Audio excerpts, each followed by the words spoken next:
Mohamed. I'm the Community Advocacy Manager with the Council on American-Islamic Relations. And I stand here with community leaders, activists, and people who have been out in the streets all year demanding for accountability, for the law enforcement in this state to be held accountable and against all the injustices happening across the state.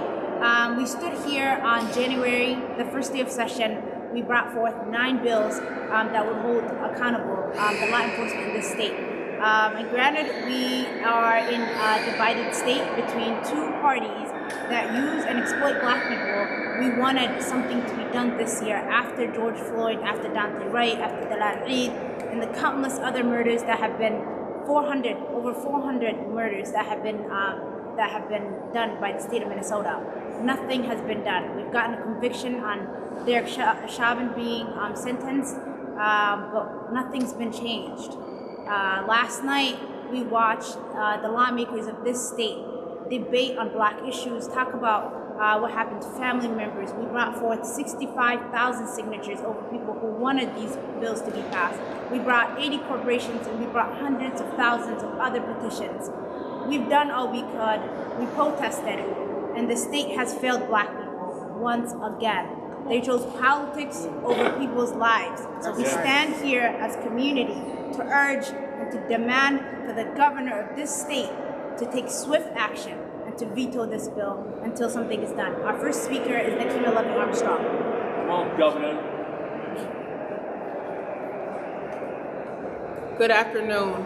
It's really sad that we have to gather here at the Capitol to decry politricks over politics and people of the state of Minnesota.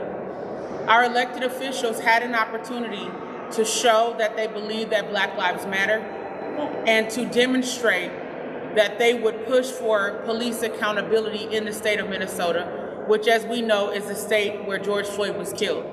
Instead, our elected officials engaged in business as usual, both the Democratic Party as well as the Republican Party. What we heard in particular from the Democratic Party was particularly distressing, because we heard excuse after excuse after excuse about why they could not get things done. Although they control 2/3 of our legislature and our office of the governor. And instead of utilizing the power that they had, they allow Republicans who control 1/3 to dominate the discussions and to insert things into the bills that not only are not focused on police accountability, but are focused on continuing to fund and protect police officers. We do not feel safe as black people in the state of Minnesota. We are disappointed that Governor Walz did not step forward and show stronger leadership at a time in which our community is in crisis, in which we feel neglected, in which we feel unsafe, in which we have been begging, demanding change. So we are here today to let the Democratic Party know and the Republican Party know that we do not accept the police reform bills that they have put forward. Not a single bill that was a part of that package includes any form of police accountability whatsoever. That is unacceptable. We will not stand for it, and we are asking the governor to use his executive power and authority to take action on behalf of the people in the state of Minnesota. We would also urge the governor to use his executive authority to establish an office of the independent special prosecutor who will specifically focus on police accountability and investigating circumstances in which police officers kill people. Additionally, we have pushed for the governor to reopen the cases of all people who have been killed at the hands of police. The problem is not just one bad officer like Derek Chauvin. The problem is a rotten system. And we decry that narrative that pretends that there are just a few bad apples who are causing harm to communities of color, when we know that racism and white supremacy are running rampant throughout far too many police departments across the state of Minnesota. It is time for Republicans to get their heads out of their asses and focus on what the people of this state need. Not just the white majority, but those of us who are in the minority, who are tired of being pushed aside and being treated like our lives don't matter. Thank you. Jaylani Hussein with the Council of American Public Relations. I want to echo what Nikema said, and I personally believe last night what took place in the state of Minnesota is perhaps one of the most shameful things that history will not be kind to the state. It will not be kind to the leadership on the Democratic side as well as the Republican side. After the killing of George Floyd on May 25th, 2020, the world responded to this killing, and everyone began the process of looking at possible solutions to addressing police accountability here in the United States and even abroad. What took place since then is a shame to the state, but a continuation of the legacy of the state as a state that continuously treats its most vulnerable population with the most harshest tactics and means. The state of Minnesota has the worst economic disparities, housing disparities, education disparities, and so more. And when it came to police accountability, this state does not believe in the voices of the marginalized and oppressed, but instead believes in the oppressor, the police departments and law enforcement officials across the state. Last night we saw a bill go through the House and through the Senate. That bill is a police bill. It is not a police accountability bill. Instead of holding the ground and demanding justice for George Floyd, last night, this building did not honor the family of George Floyd, did not honor the family of many of the victims who have been killed by law enforcement in this state. Last night, the families of George Floyd and others who came to be in witness were denied even access to the gallery, while an officer was allowed outside of decorum to even go on the floor of the Senate. What does that tell us? That last night, the state of Minnesota chose the Derek Chauvins of the world over the George Floyds of this world. That's right. Last night, it was not Republicans who were denying us the ability to demand justice. It was Democrats who agreed to support a policy that only favors policing and not the community.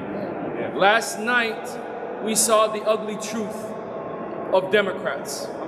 We know the history of this country, that Democrats refuse to even free black people. And that history is still hunting Democrats today, because in a moment when a man cried for a breath for nearly 9 minutes and 29 seconds, in hopes of his last breath, that maybe others would find their breath in his name, in his story, in his struggle, and in his death, the state of Minnesota refused to recognize the humanity of George Floyd, the humanity of Dante Wright, the humanity of Winston Smith, the humanity of all of the victims who have been killed in this state, predominantly black, indigenous, and brown individuals. Last night is a night that will live in infamy for this state and for those who look back to recognize that this state, the North Star of this union, is nothing but a deep southern state. Unfortunately, many people yet to realize. Last night we also saw majority of the white people who say they care about black lives not show up here at the Capitol. Last night we saw many people did not even blink an eye when they heard that police accountabilities were not in the final package deal. Last night, Senator Gazelka, Senator Warren Limmer got what they wanted out of this deal.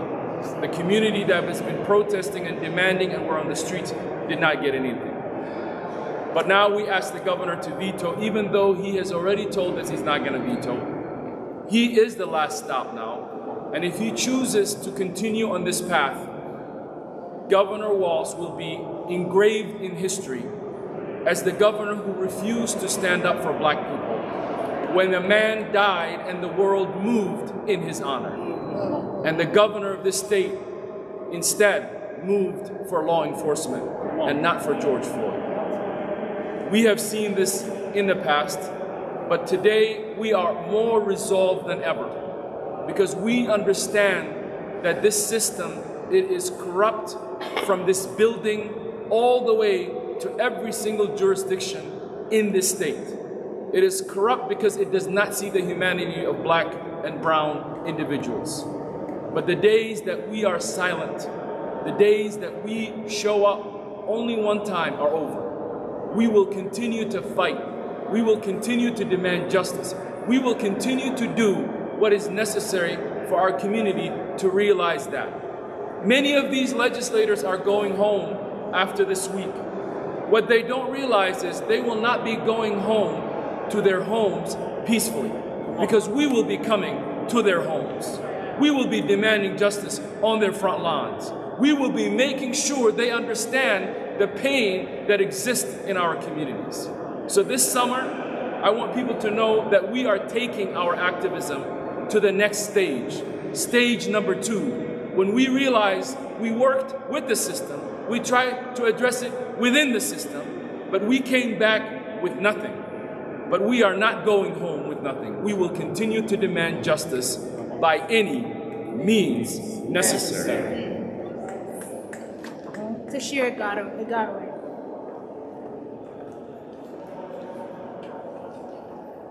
Our families come here to this Capitol, this beautiful building, but so many nasty things, so many nasty deals against humanity are made inside of this building. And as Jelani stated, this summer, they will not go home. These legislators will not go home and live in peace and harmony in their homes while our families go home to our children where they have taken the fathers to our children, where they have taken the sons of mothers that are out here in the community in pain. And even then, when we show up, they will still not know the ounce of the pain that we are living through every day. The realities that we have to go through every day. I wish that the only thing that I could feel regarding pain is someone showing up on my doorstep, someone showing up on my lawn. I wish that that was all that I had to face. But unfortunately, our families have to face something way more gruesome. Our families have to face the people that we love most in the world being brutalized in a heinous way. And then the entire system bagging the killer cops up. We have to live through that every day of our lives. And they give us the feeling of hopelessness. You listen to our stories. You watch us break down. You watch us cry. You hear all that they've done. You've heard about the 470 murders in addition to George Floyd. You've heard the stories over and over and over again. So how can you make a deal? How can you make a deal to say this is okay with what we did last night? If your loved one was murdered, if your loved one was shot 49 to 52 times, if your loved one was shot with his hands up, if your loved one was thrown in the trash, if your loved one had a knee on his neck and he couldn't breathe, would you say that that was okay what happened last night? No, you wouldn't, because it's somebody you love. So you know what? Since we're not the ones that you love or you even care about, I gotta do what I gotta do for the person that I love. And the rest of our families have to do what we have to do for the people that we love. And the rest of the people that are standing here today that care about humanity have to do what they have to do for human beings, for people that deserve to live and didn't deserve to die like that. So we're not okay with this. And deep down in your hearts, I don't even believe, I hope that you don't believe that that was okay. That's right. The statute of limitation for wrongful death needs to go through. And if that bill is not included, then Governor, don't sign off on nothing, because you heard our stories, you heard our cries, you heard our pleas. Don't sign off on nothing. And don't tell me that you care, but you don't show me that you care. That's right. Because I don't believe anything that comes out of your mouth. I believe what you show me, and I believe what you do. That's right. So show our families that you care like you said that you do. Put your money where your mouth is. Come on, Governor. And that $15 million, there's not $1. There's not $1 that you can ever give me to be quiet about injustices that are happening to our people in these streets. Listen. You can't pay for throwing my child's father in the garbage can. You can't pay for this pain. You can't pay it to go away. So do what you have to do for the people. And that's it. Thank you. Yes. Michelle Gross.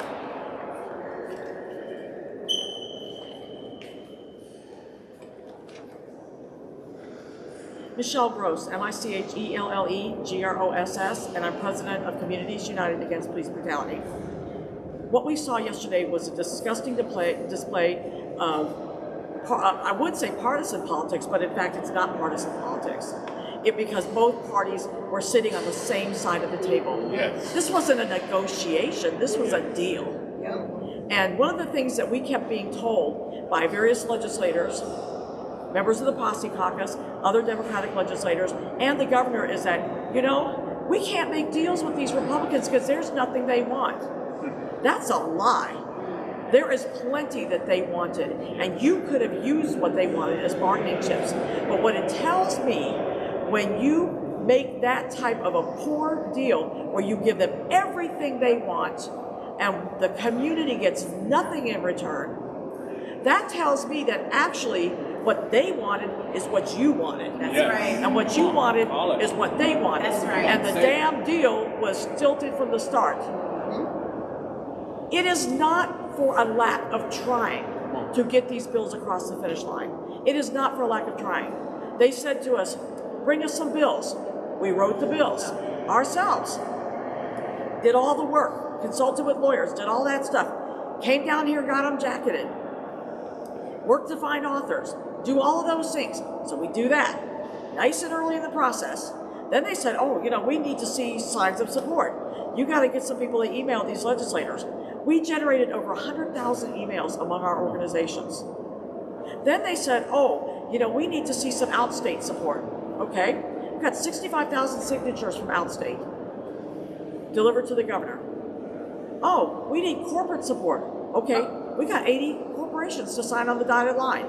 In other words, every hoop that they put in front of us, we jumped through. That's right. Every single thing they asked for, we met those demands. And in the end, they did nothing in return. We got nothing out of this process. It is the most disgusting thing. And in the state that is the epicenter of an international movement demanding the end to police violence, they have the nerve, the unmitigated gall, to pass that piece of crap bill that has everything for the cops and nothing for the community. That's right. And this is not even the first time they've done that. This is the second year in a row that they have failed to pass meaningful police accountability bills. There is no excuse for this.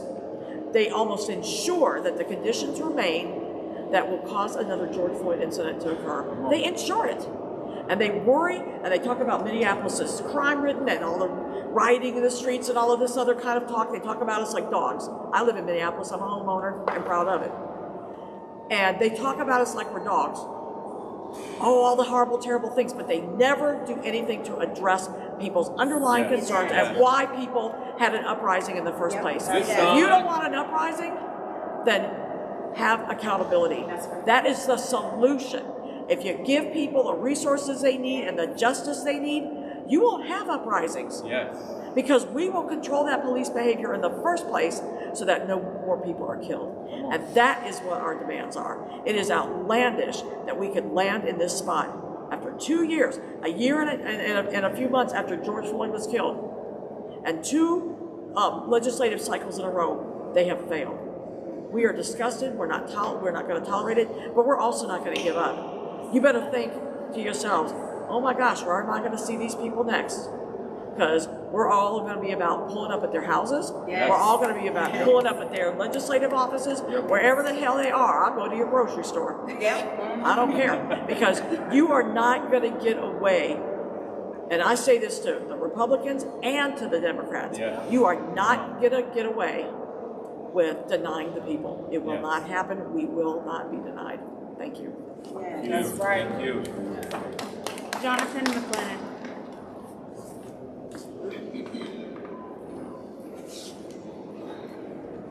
Hello, my name is Jonathan McClellan, president of the Minnesota Justice Coalition. We are part of a collective of organizations that work with the families and community to draft and advance legislation and other policy initiatives at the state capitol here in St. Paul and in Washington, D.C. I want to give my deepest condolences to the families who should not have to be here and whose lives have been changed forever. The governor made a promise. The DFL legislature made a promise that there would be no budget without police reform. Thank you. We are tired of broken promises and lip service from slick-talking politicians who want our vote but don't want to protect us. We are in a state of affairs in our quest to obtain justice and equality, with Minnesota being ground zero of the match that has sparked this outpouring of consciousness for our shared community.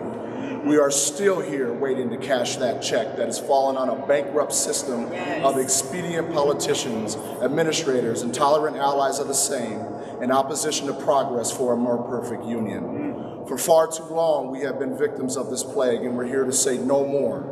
We shouldn't have to fear the police. Minnesota needs legislation that values human life, promotes accountability and transparency, invests in our community, not police, and can be verified with data. Not a deck stack against the people in favor of the police. Today is not a good day for the people. It is a good day for bad actors in police departments. They get funding, they get to write their own rules, investigate themselves, and hide behind the slogan of protect and serve that protects their own and serves themselves. And the families who suffered are left picking up the pieces while they hide behind the 3-year statute of limitations and get to control the video that can provide accountability. Every budget year, the police come with their hands out asking for more money, and these elected officials give them a blank check while the people get nothing in return but a bill asking for more money the next budget year. When does it stop? When do we say enough is enough? The police need to evolve, and some of these legislators need to evolve or get out of the way for somebody else to do their job. That's right. A provision was slipped into the package of bills that could give a person who stepped in to remove Derek Chauvin from the back of George Floyd up to 25 years in prison. This is more time than what Derek Chauvin got for murdering a black man on the street of 38th in Chicago and Minneapolis. Also added was an anti-doxing provision. Doxing is the act of revealing the identifying information about someone online, such as their real name and their address. And what do we get in return? Not one police accountability bill, not one piece of legislation that would remove a barrier that law enforcement runs and hides behind when they break the law, when they violate constitutional rights, when they kill. Broken promises, political calculation and ambition, and even a bigger boot on our neck. That's what we got. James Baldwin said, "I can't trust what you say because I see what you do." That's right. This is what they do. They give us crumbs while robbing Minnesotans to protect white supremacy. Paul Gazelka, you are not a leader, because a leader represents all people, even ones who don't look like you. That's right. Yes. We see you for who you are, and it is disgusting. Shame on Minnesota, shame on the Senate, shame, shame, shame. Shame. We are not going anywhere. People are waking up, and what has started here is not a moment, it's a movement. Yes. Transparency, accountability, and justice is at our core, and we will not stop until we get it. Thank you. Yes. Just send them with PCC4J. Go ahead, Jess.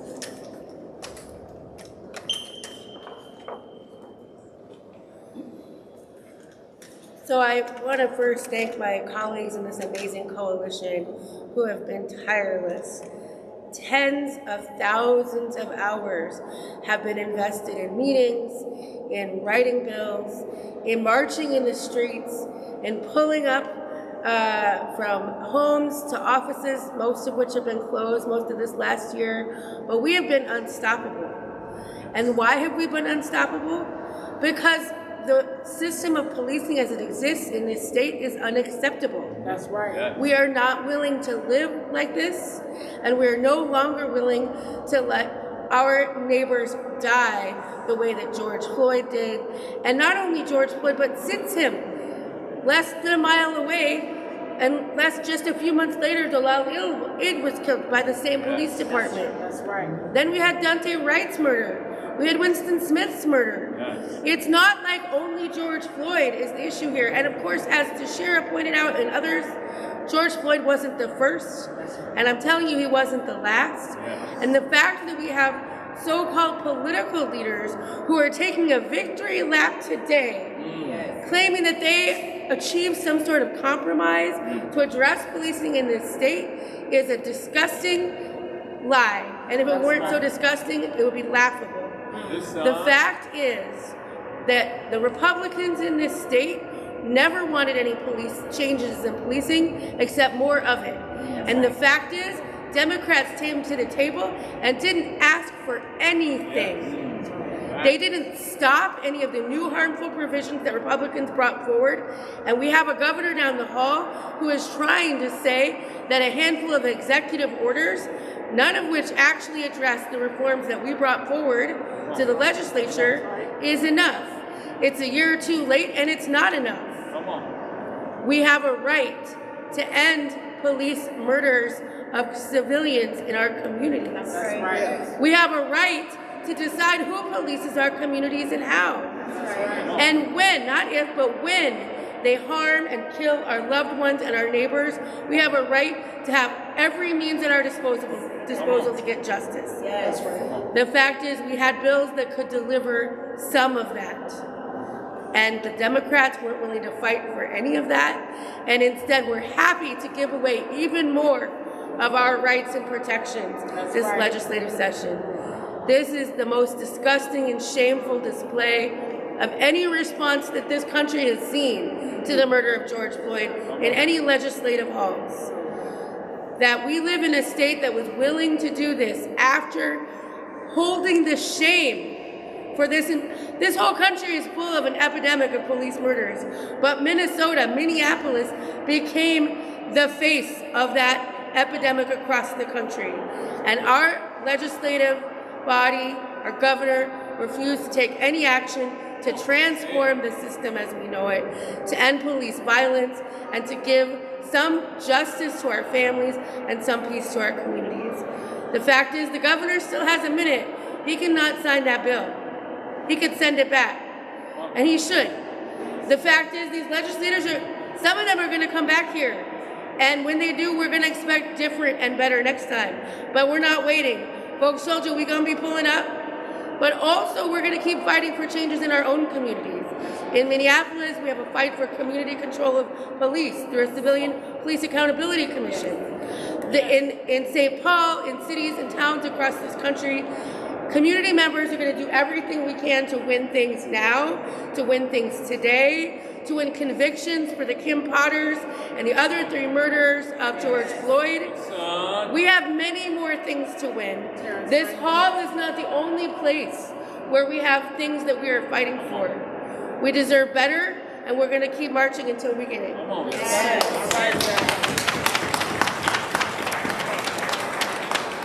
next speaker is Chantel Ellen with Black Lives Matter, Twin City Metro. All right, Chantel. What's up? My name is Chantel Allen, CHAUNTYLLALLEN. I'm with Black Lives Matter, Twin Cities. A budget is a moral contract. Come on, say it. And today I'm really disappointed in the morals that we are standing on in the state of Minnesota.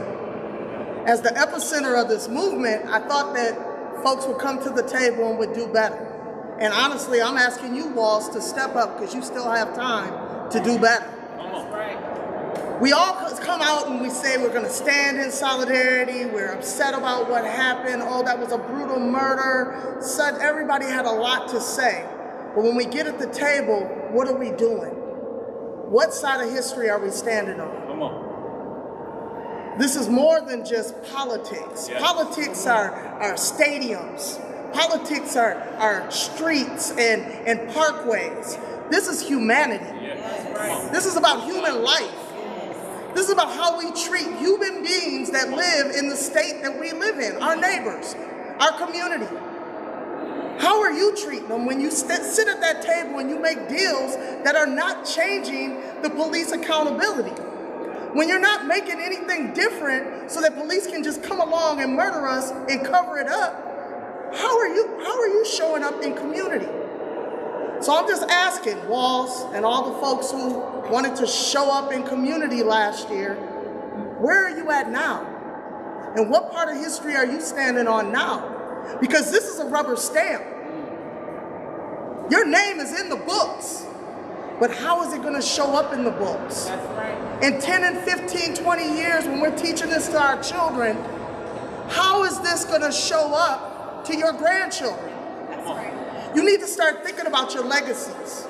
Because right now, your legacy is looking really ugly. Yes. It's aligned with Alexander Ramsey, who murdered and committed genocide all across Minnesota. You're allowing genocide to happen all across the state of Minnesota. Right. There's the good, and then there's the bad. Which side are you going to stand on? That's all I'm asking. Oh, one more thing. I'm not done. Wait a minute. Because I'm with Black Lives Matter Twin Cities. This movement started real small. Yes. And it grew kind of big. For the Twin Cities, it's big. But clearly, we need to expand outward. Yes. We need to go back to the roots of our Black history and look at the Black Panthers and how they started door knocking in rural areas like Stokely Carmichael. Yes. We need to start finding these leaders that moved out into these small towns and start identifying them and getting them to run for office. Your seats will be gone. I said that a few years ago to people in city council. I said that before to other people in school boards. I'm saying it right now. Your seat will be gone. Black lives will always matter. Just to close this out real quick, my name is Mohammed Ibrahim. I'm the Deputy Director of CAIR Minnesota. And yesterday as we gathered here in the Capitol, somebody came up to me and they said that we always come together in unfortunate times. And that really haunted me yesterday because it was not fortune or the lack thereof or bad luck that we witnessed what happened to George Floyd. What we witnessed happened to Terrence Franklin, what happened to Justin Tigan, what happened to Jamar Clark and so many others. It was not a matter of bad luck or a coincidence that would continue to happen, that we continue to see these things occurring in our communities. And what happened last night was also not mere coincidence or bad fortune. What happened yesterday was literally complicity in white supremacy that we are seeing here in the state. What happened last night was literally an action that continues to build up a system that continues to not only ignore, but continues to harm and kill Black people in the state of Minnesota. What happened last night is literally a symbol of why Minnesota continues and maybe will continue to be a place that is different for black people and people of color and white people.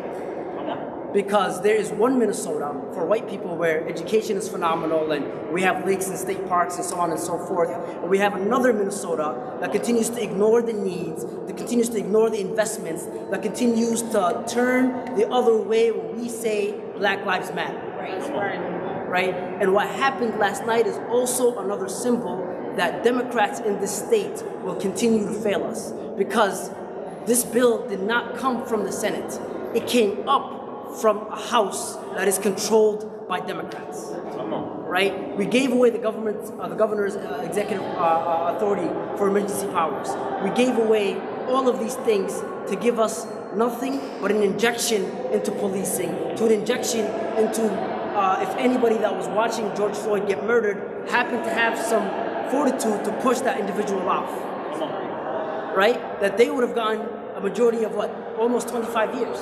Right? What happened is that if somebody that is protesting sees a police officer covering his badge, doing heinous things, and records that officer, that bill, the doxing bill, was actually criminalizing community for holding police officers from covering their name badges. Yeah, that's right. That's what happened yesterday, and not a single bill was passed to say, hey, we want to have families and their legal representatives have the ability to see how their loved ones died.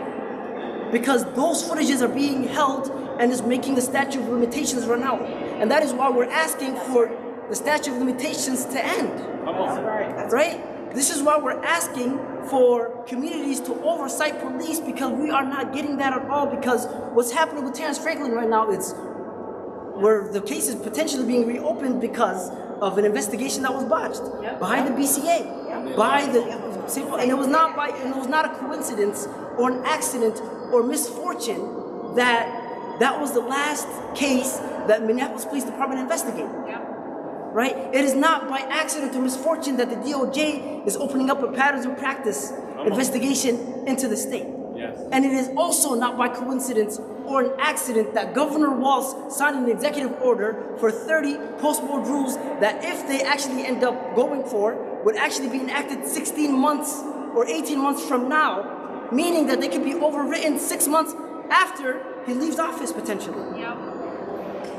And it is not by coincidence or bad luck that black people, people of color, and indigenous people got the short end of the stick. That's right. It is not misfortune. So I am not here because of misfortune. I am here because of the systematic racism and literally harm that is being done to our community. Yes, son. Right? So if you ask me, is this gonna be the end of the fight? No, this is only the beginning. And we will continue to be here, we will continue to fight, and we will continue to hold people accountable that had green dots next to their name yesterday, where they voted for a bill that literally says we do not care about black lives. Yes. Come on. Thank you. We'll